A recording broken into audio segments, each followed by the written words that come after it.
Go ahead and start with questions. Bob, just general, getting ready to get started. What are your thoughts as you get another year going? It's just, it's different now because they give us the 4 hours a week, so we kind of got some preliminary stuff out of the way, and we just been so banged up. We hadn't. I've never in however many years it's been had this many guys banged up. It's a good thing we got 15 guys. So you want to give us an update, Brandon, Lamont? Brandon's fine. Mm-hmm. Yeah, Brandon's fine. Lamont, I think it'll just take him a little bit, I think, to kind of get back in the groove, but he's fine. Those two guys are fine. Andrew's seemingly every 10 minutes he has to run over and rub his knee. Sags tweaked his a little bit. Beatles had all kind of stuff. Beatles, the latest one is he didn't tear him. He stretched, I guess, some ligaments in his hand. It was all swollen up, looked like a baseball sitting on it. I think that's it. Is that it? Till today, we'll probably get another one today, but. The guy you didn't mention was Issa, and I saw him in the hall the other day, and he looks phenomenal. Yeah, he does. What's he done to change his deal? No, I think he realizes this is it. He's done a better job in the weight room. Sean's done a really good job, I think, with our guys really working their cores, hard. And he's been in the gym. Issa's been in the gym. Issa's been in the gym more than he's ever been in the gym. And consequently, he's playing better. Based on what you got coming back and what you lost, could this be maybe similar to the way you played when you had Fortson and Kenyon with more perimeter oriented? Do you start looking at sets that way with the guys that you have, or is it too early to determine that yet? I haven't seen Fortson and Kenyon down there yet. And maybe, you're talking about the National Player of the Year and a two-time first team All-American. strength of your team is on paper interior though. Well, yeah, no. I think it's going to be advantageous for us because Sags has put a lot of time in working on his jump shot for him to feel comfortable taking some jump shots. Obviously, Lamont and Wes are going to shoot jump shots. Issa shoots jump shots. I don't know that we'll have Derek Culver's learning. And he did some nice things the other day, what was, I think, his best practice. But I don't know if you want to throw it to a freshman, right now to win games. I think we can. I think we're going to play pretty much the way we've been playing. Our strengths are numbers, and we've got 15 guys. Logan gave up his scholarship so we could have more guys, and Tavon is walking on. Both of those guys they're competitive, so we can throw a lot of people at them. I think we just got to make sure we throw it to our team. How are the guys with the ball? How have they been? Well, I think it's good for them that Tariq was here, JC was here, Dax was here, Jay Sean was here. So they got a dose early on of the physicality of it, which they weren't used to, and the length that they weren't used to. So I think playing against those guys for a month and a half was very good for them. And I think they all understand that it's there's a lot of guys for a few spots. I mean, even though we plan on playing a bunch of people, but everybody kind of wants to jog out on that carpet, to start the game. They didn't have the damn carpet when I was here. That's ridiculous. They had it, they just didn't bring it out. No, Jody didn't want the carpet. Hey, Hug, so is this health-wise, if you're healthy enough, will this be as close to the first year of when you pressed as far as your rotations, where you truly will use as many as 12 in a game? Yeah, I think so.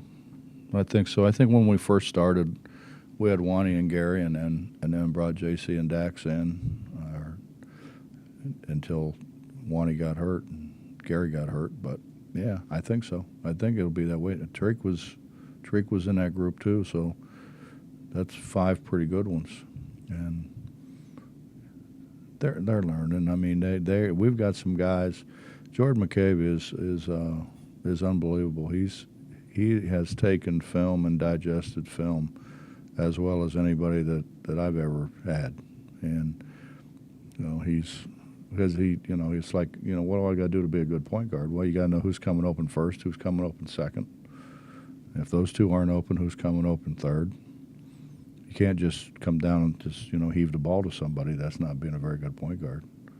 And he's been really good. Knapp's gotten better, I think, at it. He's not where Jordan is, but he's gotten better at it. They've been for the most part, they've been really good about little things, that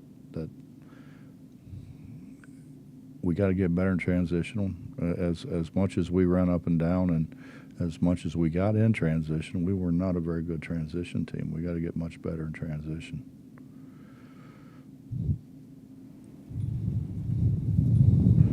You mentioned Issa, you mentioned Sean coming in, and Core, and that's something that I've heard he focuses a tremendous amount about. What's the rationale there? Why does he think that is so important? Well, I think that's the deal now. Is that's where everything starts. That's where your explosion ultimately starts. That's where it all comes from. And honestly, I think him coming in with whatever it is, 8 years or 12 years or whatever it is, of experience and coaching, or strength coaching the guys that he's coached in the NBA. I think our guys are like, wow, this guy was responsible for helping Paul Pierce be what he was, and those great Celtics. So credibility is a pretty important thing, particularly when you're doing stuff that you really don't want to do. I mean, I haven't had a whole lot of guys that just couldn't wait to get in the weight room. Few, but not very many. Coach, the 4 freshmen, Emmett and Trey, and you mentioned McCabe and Culver already. Any kind of sense you can get at all on them, on their potential, what they could actually, accomplish here? Is it too early to see any of that yet? Well, obviously Emmett's behind because he didn't get here, and not his fault. I mean, their school lasts until the summer was basically over, where those other guys were in here and playing, like I said, against the older guys. And the older guys are great. I mean, they really compete against them, and then they sit down and they try to help them with whatever questions that they have about anything. And Emmett missed that. Trey's been kind of in and out a little bit. He had strep throat and something else, sprained ankle maybe or something. So he's not where those other guys are, quite frankly. He may be as good an athlete as we have on the perimeter. Uh-huh. Probably him and Tavon, really. That's just athletically. Well, What do you think of your backcourt just in general? You got a couple of older guys, but you're gonna have to play a lot of youth back there. What are you thinking of it? Well, it's been hard without Beetle. Chase has been terrific, but then Chase just got hurt. Chase has been nursing a bad back, and they just did a bunch of tests on him, and he's gonna be out for a little while, I guess. That's about the only thing they can do with it. So those freshmen got a lot of attention in practice. You know, Chase knows what he's doing. Chase has been really good, and he's put time in, and he's making open shots. I mean, that's what we need those guys to do. They don't have to create a lot of shots. They just have to make open ones. I think we've got some guys that will create shots for them. At least right now, they're making shots. Hopefully that carries over, but they're shooting it pretty well right now. What's the difference now in freshmen between now and 10 years ago, 20 years ago, when they come in? Accessibility. Well, to coaches. You know, we were 20 years ago. We weren't allowed to be around them. You know, 20 years ago, you know, they had, when it was a dead period, they weren't allowed to come in the office and say hello. You know, we weren't allowed to, you know, walk past them and say hello. It's come a long way in terms of accessibility, and you know, we've been as coaches for years saying, you know, you want us to be responsible, but we're not allowed to be around them. You know, it's hard to take responsibility if something happens when you're not allowed to talk to the guy. And so all that's changed, and they're more accessible to coaches now. They're everybody goes to summer school now. Before, guys didn't go to summer school. I know. I mean, when I was here, you only went to summer school if you had, you know, to maintain your eligibility. You know, if you got good grades in that, you weren't going to summer school, and you went home. And these guys now, it's a 12-month a year deal for them. I mean, they're here and trying to learn, and I think it's a good thing. Are they more mature, more ready to play by the time you get them? No, I don't think so. Even with all the AAU and all that? Does that work against them?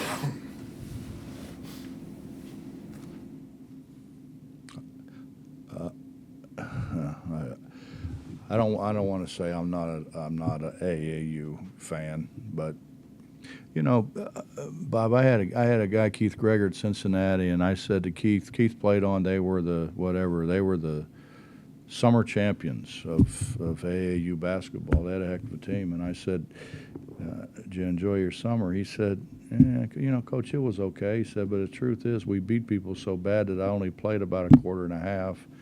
And he said, "You got no there's no gym because all the gyms they're playing in, so you can't go in and get shots up and work on your game. You can't lift because you have to have supervision in a weight room, and so you end up eating McDonald's and laying on the bed and watching TV all day." And he said, "I just thought I would have been a whole lot better served to stay home and work on my game than I would be do that." And you know, and that I started thinking about that. I don't think guys learn how to play as well, Bob, as they did. You know, for all the good that a lot of this stuff has done, you know, it's like anything else. It creates good, but then you know, the residual effect is it creates some bad things too. You know, I went to the playground when I was really young because I was just bigger. I was bigger and stronger than kids my age, and I'd go play with the college guys, and I figured out real quick. You throw the ball to the best player. You know, you screen for the best player, and you try like heck to get a rebound, even though you probably can't. But you know, we had guys on the playground that were the best players on the playground, and I threw the ball to them every time. So consequently, they picked me. So instead of sitting over there, I got to play. And, you know, you think guys in AAU had learned that? They didn't. They're worried about their next shot. They're not worried about. Yeah, and you know, you play a game at 10 o'clock in the morning and you lose, and, you know, you go get 2 quarter pounders, a milkshake, and large fries, and you eat that, and then you go back at 2 and lose again, and now you go back and, you know, get a pizza and eat that Sweet pizza, torture and then right there. then you go play the 3rd game of the day and get whacked again, you know. And Couple of years. what do you get after that? Oh no, they feed them. Probably I don't know what they probably Chick-fil-A or something, you know. Or big burrito or something. I don't know. But it's different, you know. Before you had to go to the playground, you had to win to stay out there playing, and so losing meant something. Losing doesn't mean anything now. Everybody's, you know, they're getting beat and getting patted on the rump, and by God, get in the van, we're going to go eat. You know? So. How does Jermaine Haley fit in the picture? And how many different positions can you play in that? Well, probably we can play him at point. We could play him off the ball on the wing. His skill level's good. His skill level's good. He's you know, he's got to tighten some things up, and he needs to get a little tougher, quite frankly. But you know, I think he wants to play bad enough. I think he will. He's a talented guy. He's got size. He's got length. What do you change coaching-wise from having them for 2 hours twice a week to now it's for real? You take a little bit of a wait and look approach during those preseason workouts, and now you go. Well, I've changed a lot, believe it or not. I before I'd have been down there every second, you know, and I haven't been. I've kind of sat up there and taken notes and seeing the things that some guys were doing well and some things that guys needed to work on. You can see so much more from up there. You kind of see everything kind of come together than you can down on floor level. And I think I do think too that I think sometimes hearing the same voice for 12 months out of the years, they kind of tune you out. You know, they trick you, like act like they're listening, but they're not. And so they've heard Ronnie and Larry and Eric. You know, they really haven't heard me. So I you know, I mean, you hit it on the head. I mean, Friday's for real. We don't have a whole lot of time to get ready. And the Penn State thing's going to be great for us. And it'll be particularly great if we get 10,000 people in here and those guys get to play in front of people. I had Corey Blunt played 13 years in the NBA. He was a junior college guy, and we had it was Midnight Madness back then, and we had a nice crowd, you know, and all that. He was horrible. I mean, just absolutely horrible. I said, "What is wrong with you, man?" He said, "Coach, man, all these people in here. I mean, we might have had 6,000 or 7,000 people, and the seat's 13." I said, "Well, there's going to be about another 6 or 7 in here the first game." He said, "Coach, I was scared, man." I mean, he's a guy who was a very talented guy. I think, you know, it's a whole lot different walking out there in front of 1,000 people in high school than walking out there and you got 14-1 and they're turning the lights out and, you know, turning their cell phones on and, you know, different, a lot different. And the stakes are higher. What do you think of your front court? Obviously, compared to back court, it's a lot more experience up front. Yeah. I mean, I think our front court could play with anybody. We get Sags back at 100%. You got Sags. Logan gave us really good minutes a year ago. Derek Culver's 6'10", 260, and might be the fastest guy on our team. So you got those three guys, and then Issa and Lamont and Wes have a lot of experience, and they're not going to get nervous because there's people in the stands, and they've played in some really, really difficult places to play, which every place in our league is. And yeah, and then you know, you got the young guys you can try to work in there, but those guys dominate practice. They just absolutely dominate practice. They dominate open gym. Derek, a center, a forward, a small forward, what does he ultimately play? Derek Culver? Yeah.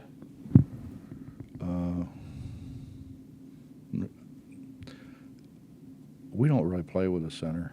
I mean, we Sag's kind of because he blocks shots, and Derek would be in the back of the press, but he's going to catch it out on the perimeter too. I think he could develop into. He's got good feet. He just doesn't know how to use them. And you know, and he does the same thing every time. We got to get him to have a little better repertoire than that. But he's a talented guy. How's he with his back to the basket? Lost. I would say they don't play that way Of course, he's anymore. lost facing it too. So. Double threat. Yeah, he thinks he's a good passer. I don't know how in the hell you can throw it out of bounds and think it's a good pass, you know? About this is a different sport, but you have some clout with the rules nowadays. Have you paid attention to that red shirt rule for football and playing 4 games? And is there a place for it in basketball? I hope not. I just saw the guy at Oklahoma State played 4 games and then transfer. That's absurd. I mean, that is absolutely absurd.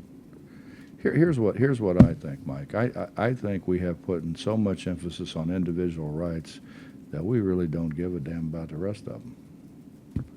And I don't know how you do that. I don't know how you make one person more important than, how many do they have? 100? 100 and something? I mean, how can one person be more important than the whole? I don't get that. I don't get how one guy can be more important than 12 other guys. I don't get that. I've always been told that, your individual rights stop when you start infringing on other people's. And, when we keep getting later and later and later with being able to withdraw. And so now you sit there and if you hold a scholarship and the guy doesn't come back, now you've really cheated those guys that are there. And if you give the scholarship away and a guy unexpectedly comes back, now you're a bad guy because you gave a scholarship away, and now you're over, and so then you get penalized 2 scholarships the next year. That's not. I don't know how that helps. I don't know how that helps the whole. The initial point, though, was to give players that chance to develop and not blow that whole red Then shirt. we shouldn't let them leave. Okay, but in a perfect world, if they do tighten up that loophole, does it make sense in basketball where you can play a certain number of games and go up to a certain point in the season? And, if you're not going to play the final 25 games, why should you waste a year playing, maybe 30 total minutes in 5 games? I don't know. I'd have to think about that. I'm not sure. By the time we go through the preseason stuff and we get ready to play now, in our game, generally speaking, now we haven't done that this year, but generally speaking, you play, the first 2 or 3 games you're supposed to win. If you just play okay, you're going to win. So you can play those guys. Now we haven't done that with opening with Buffalo. We haven't done that. They're good, but I think that'd be all right. But I think then what you would see is you're going to play people that aren't the caliber of Buffalo, for instance. You're going to play people that don't have any chance to beat you. Now you can go ahead and play those guys for whatever it is, 4 games or 5 games or whatever, and let them get some experience if that's it. But I mean, how much does that really help? I don't know how much that helps. What do you have, 2 guys on your team that's redshirted? Beadle and Lamont, right? Or the only 2 that you redshirted? Beetle Lamont, yeah. So you haven't really done it that much anyway. We through read, the years. well, with our numbers, John, it's hard. You know, You play.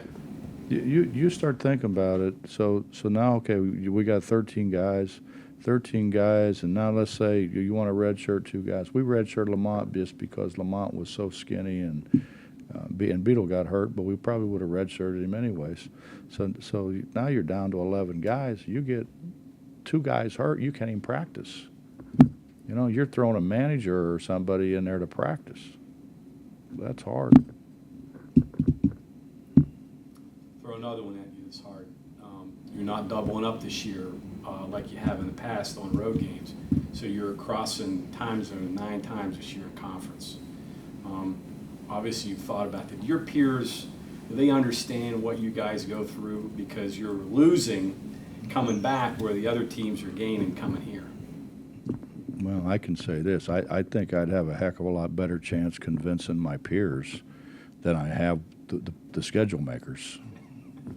You know, I mean, those guys talk about how hard it is to come one time to Morgantown, you know, and here we are going 9 times out there, and it's rough. I mean, there's no other way to look at it. It's rough, and what's so hard about it? I don't know what's so hard about, and not to mention, John, the missed class time, you know.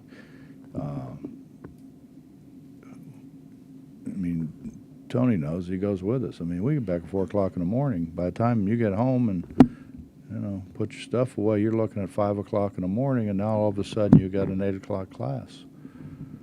That's hard. I don't care who you are, that's hard. You know, and then now we have flex days. You can't travel on a flex day. Yeah. You can't travel, you can't tell them to go to study hall, that's like their day, and you can't like influence anything that happens that day. Flex days. Now you add in, okay, we got the mandatory day that, you know, we can't practice, and then we got these flex days that we have to work in somewhere in there. It's hard. It's hard, and I've said it for how long. I say it at the NCAA deal, all for the betterment of the student athlete. Are you kidding me? How is that in the betterment of the student athlete? You know, to get home at 4 o'clock in the morning or 5 o'clock in the morning during a school day. That's hard. And the wear and tear on them is rough. And, you know, there's a better chance of injury. I mean, there's a lot of reasons. And I don't get how it's that hard to schedule that. I mean, I know what it is. You know what it is. TV tells them who they want to play on what day and when. But I mean, at some point in time, you got to stand up and say, no, man, we can't do that to our kids. How do you think your team is held up generally at the end of the season going through that? I mean, you've done it now since you've been in the league. You're going to do it one more time than you have. Some years better than others, honestly. I mean, we shouldn't have lost to Stephen F. Austin. We were as sluggish and slow, but if you remember, I said that the whole week. I mean, the whole week we weren't getting anything done, and they were like not there. I think there was another time. I think there was one other time. It's a lot harder than what anybody thinks it is. Believe me. And not to mention now you're 6'8", 6'9", and you're 260 pounds, and we're back to flying all first class seats. But think about those guys sitting in them seats. I can't get my behind in them seats, and they're way wider than I am. You know, through what they're going to do, and that's it. And our game is a game of repetition. You know, it's neuromuscular memory.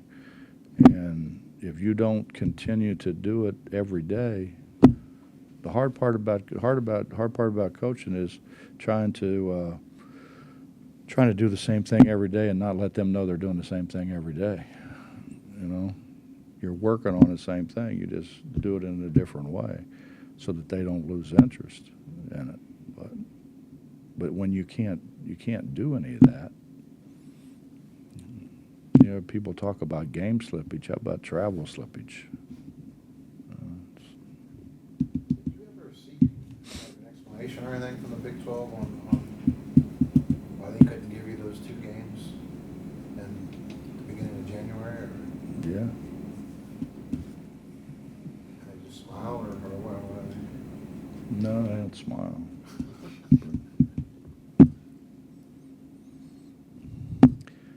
I always thought that was a given. It's not. It's not a given. But you know, when I asked for it, there was only one coach that said, "Well, you know, doesn't that give you an advantage?" The rest of them said that's probably the right thing to do. And the one that said that, I mean, he was only there for 1 year, and then he was gone. So I don't know. I don't.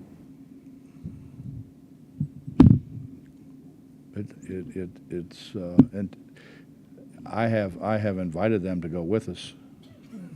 You know, fly with us. None of them have taken me up on it, but I have invited them to really get a good feel of what it really is like. You know, no takers. You know, the only thing I can think that's similar to this is Hawaii. But Hawaii is actually going, I guess they would gain going back because their time zone's favorable. Yeah, Hawaii's is a totally different. I mean, I hate going to Hawaii. I mean, that's why we haven't gone. I hate that trip. I mean, But their trips, their travel is, you know, it's just different. I know Seth Greenberg said last year, he said you had the toughest schedule of anybody in the country, just the way your league's set up. We do, and then we've played a very representative non-conference schedule, and then if you really look and analyze the schedule for this year, I mean, our RPI is going to be off the charts if we can win some of them. Conceivably, you could have a great RPI and be right around 500. Yeah, we could. That's conceivable. Now that we're not using just the RPI. Yeah, the BPI and But they're all some form or another. You know, the Segrin takes into account point spread, which. Did you already have your first rules committee meeting? No. Haven't had that. I just got the what was the mess? Indoctrination. Art read the rules to me. You know. all of them. It was kind of like, you know, follow along. You go through them all? He went, no, I don't need to go through all, but he went through most of them. With Purdue close scrimmage and Penn State, is this the best exhibitions that you've played before the start of the season? Yeah, no disrespect to Alderson Broadus, but I mean, playing Penn State is. Power fives. I can't talk about the one, but you know. But Penn State's got a couple starters back. They got a 6-man back that averaged 12 a game. They play in a Power 5 conference. Actually won the NIT a year ago. So. Give you different styles too, right? Yeah, I don't think they want to play as fast as we do. Skip Prosser told me one time, he said, you know, the older I get, the faster I want to play. And I said, that's because you're not playing, Skip. You're sitting over there. But, you know, now I'm kind of the same way. I think, you know, let's try to play a whole bunch of possessions. Coach, the new RPI, the net thing, or whatever, the coaching committee had a good say in that creation. didn't it? Yeah, I was on the committee. Right, that's, Yeah. I mean, what kind of input, I mean, what is this thing? Well, Exactly, you like it, or- As much as I hate to give Mark Few any credit, it was probably more his idea from the beginning. And what he said was, if you would take 5 metrics and combine them together rather than just one, the seating would have been drastically different, and in his mind, more fair. And I think when you look at it, I think that's probably right. Well, that is right. I mean, that's why we went to. See, then the hard thing is, well, then you got to go to Princeton, and they got to crunch numbers and come back and say, well, this isn't going to be, or that ain't going to be, and so it was a lot harder than what you would think it would be. But Justin, honestly, that part of it is way, way, way easier than the seating, because you have all these rules that you have to follow. If you just seated everybody 1 through whatever it is now, 68, 1 through 68, that'd be easy. But you can't play a team in your own conference. You can't. The number 1 seed gets to pick where they want to play. It's like because you were part of it. We play Kentucky the year that we get drilled, and they were way better than us. But they played Saturday at noon in Louisville. Okay, yeah, and then if it's less than 500 miles, you got a bus. So we played in Cleveland or Columbus, whichever one it was, and so we got a bus there, and then we ended up playing Sunday night, the last game, and we were in a locker room still.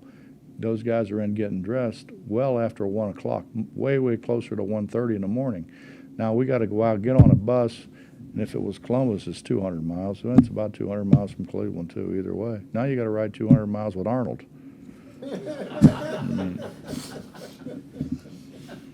Then no one should have to do that. Where does common sense come back in this? I mean, analytics have taken over sports. It's made baseball unbearable. Your sport's getting into that. Where does common sense come back into this? Analytics haven't taken over sports. Television has. I mean, you read. I mean, it's incessant now. All the different stats and things. Yeah, but most people don't pay attention. But you got that in your sport. You got to, yeah, but you got to pay attention when they tell you got to play at 9 o'clock. Like us, okay, the game's supposed to start at 9. Well, the game didn't start at 9, and then it was a I thought really a good basketball game, but time-consuming game. Couple guys got banged up a little bit, and all of a sudden we're out of there at 1:30 in the morning. But yet, John, even at that, you still have to go to the press conference. They can't say, no, I want to get on a bus and go. Well, I mean, could write it out, mail it in. You got Emmett pretty late in the recruiting process. Just talk about how you got him and how Jordan McCabe's relationship with him helped bring him to Morgantown. Jordan knows everybody. Jordan knows everyone. Jordan talked to him, and actually Jordan lived out there before they moved to Wisconsin. So they were familiar with each other. Actually, the families were familiar with each other. And Eric did a great job with him. Eric Martin did a great job with him. Truth to the rumor that Calhoun got back into coaching just so he could stay ahead of you and wins? I'm going to leave that one alone. I'd say enough stupid stuff to get myself in trouble. Twitter wants to know Jordan McCabe defensively. Is he going to be able to play the way you want to get on the floor? Is he going to handle it the way you need it to be handled? He's going to give it his absolute best effort. I know that. I mean, we've had guys that weren't the best defenders play before. It's kind of give and take. It's like I still tease Deshaun now. I mean, Deshaun would screw stuff up, and he would come over, and he's yelling at everybody else and talking and talking. And now I can't even say anything because he never shut up, and he did it on purpose. I mean, you know, everybody kind of has their own kind of niche. Jordan can make shots, and Jordan can pass the ball, handle the ball, and he'll work at guard. He'll get better, you know. The harder you work at it, the better you're going to get at it. And you look at those guys who came in. I mean, Dax came in. I don't know if Dax had ever even tried to guard once anybody before he got here. And Gary Brown and Wani, Beadle, yeah. They work at it. And Jordan will work at it. Jordan will put the time in without a question. He's put an enormous amount of time in. You want to do something? Have you looked at the YouTube stuff when he was on Ellen DeGeneres and all that? So, you just answered the Twitter questions, though. Everybody wanted to know that, so you. What, Ellen DeGeneres? No, Jordan McCabe. I told him the other day, I said, you know, Sean Miller was on Johnny Carson. I happened to get the guy who's on Ellen DeGeneres. I mean, I remember that, Johnny yeah, Carson. Johnny Carson. His dad used to do the ball handling stuff and all that. I remember that in camp.